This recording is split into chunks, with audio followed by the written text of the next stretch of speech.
Israel Hamas के जंग को 2 हफ्तों से ज़्यादा का वक्त हो गया, पर ना इजराइल झुका है ना इजराइल रुका है, क्योंकि अमेरिका और सारा यूरोप इजराइल के साथ खड़ा है।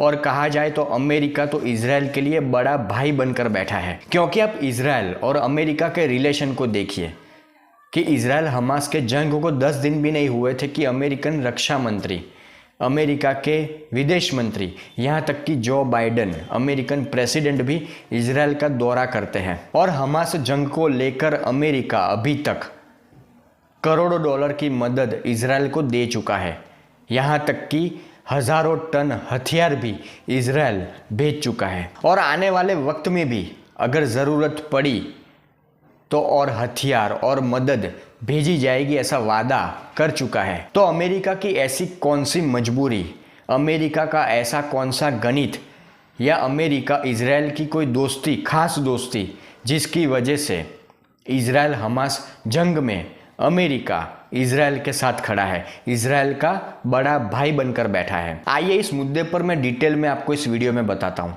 पर उससे पहले मैं आपसे एक नम्र निवेदन करना चाहूँगा, एक छोटी सी रिक्वेस्ट कि मेरी इस चैनल को सब्सक्राइब करें, और अगर ये वीडियो आपको पसंद आता है तो आगे शेयर भी करें।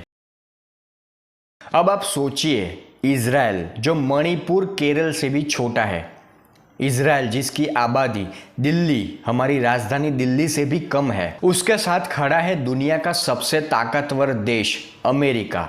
और अमेरिका इजराइल के लिए दुनिया के 57 मुस्लिम देशों से पंगा लेने को भी तैयार है। और इसके पीछे का खास कारण है अमेरिका में यहूदियों की ताकत। आज अमेरिका में बड़े बड़े बिजनेसमैन, बड़े बड़े अरबपति, बड़े पदों पर बैठे मंत्री, नेता, यहूदियों की बड़ी आबादी है।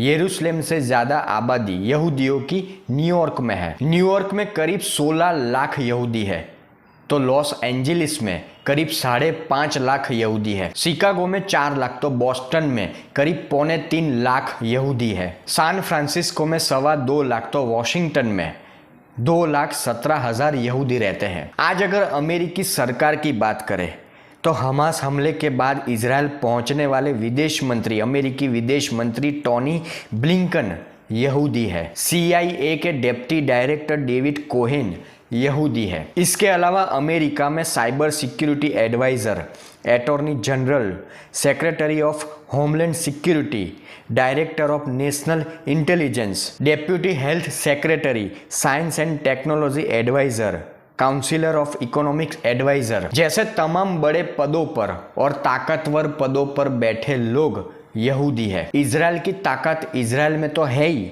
पर जियोपॉलिटिकल लेवल पर अमेरिका और यूरोप में भी है। मतलब अमेरिका में राजनीति हो, बिजनेस हो, प्रशासन हो, हर बड़ी जगह पर, हर बड़े पद पर यहूदी है। और यही यहूदी इजराइल की सबसे बड़ी ताकत है। जब 1948 में इजराइल बना तो दुनिया में रहने वाले यहूदियों ने इजराइल को पैरों पे खड़े रहने के लिए बड़ी मदद की थी। ताकतवर यहूदियों में आगे हमने जैसे बात की कि बड़े बड़े मंत्री, बड़े बड़े नेता, बड़े बड़े बिजनेसमैन, बड़े बड़े अरबपति, कि जब कभी भी इजराइल पर कोई संकट आता है या इजराइल की आन बान और शान की बात होती है तो ये लोग पैसे और पावर हर तरह से इजराइल की मदद करते हैं। तो आप समझ ही गए होंगे कि अमेरिका जो बड़ा भाई बनकर आज इजराइल के साथ खड़ा है, तो उसके पीछे ये बड़ी ताकतवर यहूदी लॉबी है। तो इजराइल में तो करीब 70-75 लाख ही यहूदी है, पर आज ये 70-75 लाख यहूदी दुनिया का साथ लेकर, यहूदी साथ मिलकर 57 मुस्लिम देशों को सोने नहीं दे रहे,